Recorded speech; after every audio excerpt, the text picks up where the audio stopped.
Saat kecil dulu, hari Minggu adalah hari yang sangat sakral. Entah kenapa, di hari itu kita bisa bangun lebih pagi tanpa harus dibangunin orang tua. Langsung lari ke ruang tamu, nyalain TV tabung, duduk sambil bawa bantal dan nungguin anime favorit yang rasanya paling ditunggu sepanjang minggu. Salah satu yang paling dinantikan adalah Digimon. Ya, anime kartun monster yang bikin kita serasa masuk ke dunia digitalnya. Kita lari bareng Taiji, teriak bareng Agumon, nangis waktu mereka harus pisah. Mereka ngajarin kita soal kerjasama, kehilangan, dan keberanian. Tapi, kalian pernah kepikiran gak sih? Kenapa kok dinamain Digimon? Emang iya cuman mau niruin Pokemon doang?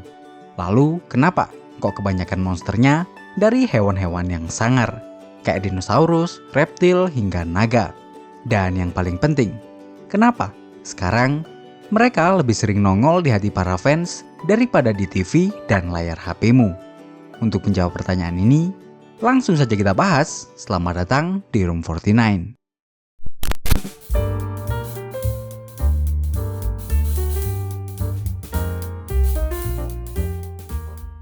Pada tahun 1996, Bandai ngerilis mainan digital virtual pet bernama Tamagotchi. Mainan ini booming banget waktu itu. Hampir semua anak-anak punya. Saking populernya, banyak sekolah sampai nge-ban Tamagotchi karena dianggap ganggu konsentrasi. Tapi ada satu masalah. Ternyata yang main Tamagotchi cuman cewek semua.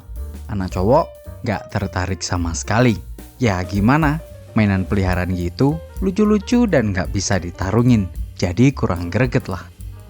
Nah, dari sinilah muncul ide dari Makoto Kitagawara dari studio Wish yang saat itu sedang bantuin ngembangin Tamagotchi generasi kedua. Waktu bantuin, dia kepikiran buat bikin versi cowoknya yang lebih sangar, bisa diadu, dan tentu aja lebih keren. Berbekal ide inilah, ia bareng dua temennya, Kenji Watanabe, ilustrator di Wish, dan Ayumu Horimura, perwakilan dari Bandai, mereka mulai bikin proyek ini.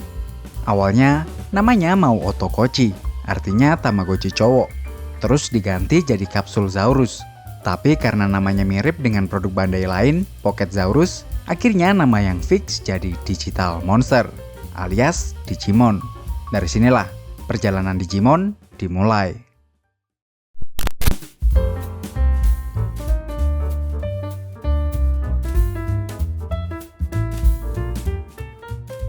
Ya, wujud pertama Digimon bukanlah anime atau game, tapi device kayak Tamagotchi ini. Dirilis pada tahun 1997 dan isinya monster-monster yang lebih sangar. Bentuknya terinspirasi dari dinosaurus, reptil, hingga naga.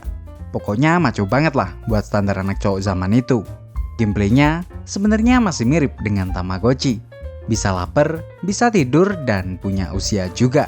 Tapi bedanya, peliharaan di device ini bisa dilatih dan ditarungin.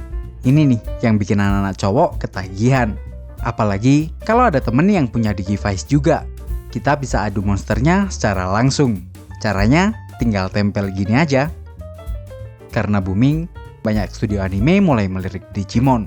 Sampai akhirnya Toei Animation ditunjuk buat bikin animenya, Digimon Adventure, yang tayang perdana pada tahun 1999. Tahun itu juga Bandai rilis game PS1 pertamanya, Digimon World, yang kelak jadi game wajib anak rental pada zamannya. Yang menarik, dalam anime dan gamenya di awal-awal selalu tertulis nama Akiyoshi Hongo dalam kredit title-nya. Seakan-akan Akiyoshi Hongo ini adalah seseorang yang mengerjakan semuanya. Padahal tidak.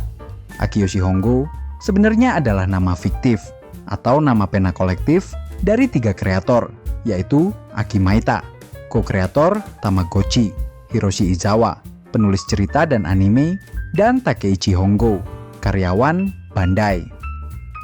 Dan dari sinilah legasi Digimon yang kita kenal sekarang benar-benar dimulai.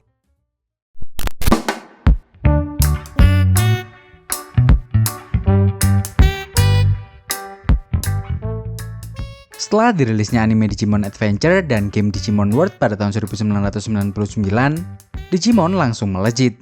Apalagi format ceritanya beda dari kebanyakan anime monster saat itu. Ceritanya lebih emosional, konfliknya lebih gelap, bahkan ada karakter Digimon yang beneran mati. Gak heran, jadi banyak anak-anak yang relate sama cerita perjalanan Taichi dan kawan-kawan. Dan yang bikin Digimon makin ikonik adalah sistem evolusinya. Kalau di franchise sebelah, monster berevolusi dan udah titik. Tapi di Digimon, evolusi itu fleksibel. Kadang balik lagi ke bentuk kecil, kadang berubah bentuk tergantung mood, kondisi mental, bahkan trauma. Agumon bisa jadi Wargreymon, tapi juga bisa berubah jadi Skullgreymon kalau dibesarkan dengan cara yang salah. Ini yang bikin Digimon terasa lebih hidup dan realistis. Nah, keseruan ini juga kerasa banget di gamenya. Digimon World PS1 jadi game wajib anak rental era 2000-an. Walaupun gameplaynya agak ribet, Digimon bisa kabur, bisa mati, dan butuh ngurus dari kecil, tapi justru itulah tantangan yang bikin gamenya lebih greget. Belum lagi ada Digimon Rumble Arena, game berantem yang bikin Wargreymon vs Black Wargreymon jadi duel abadi anak rental.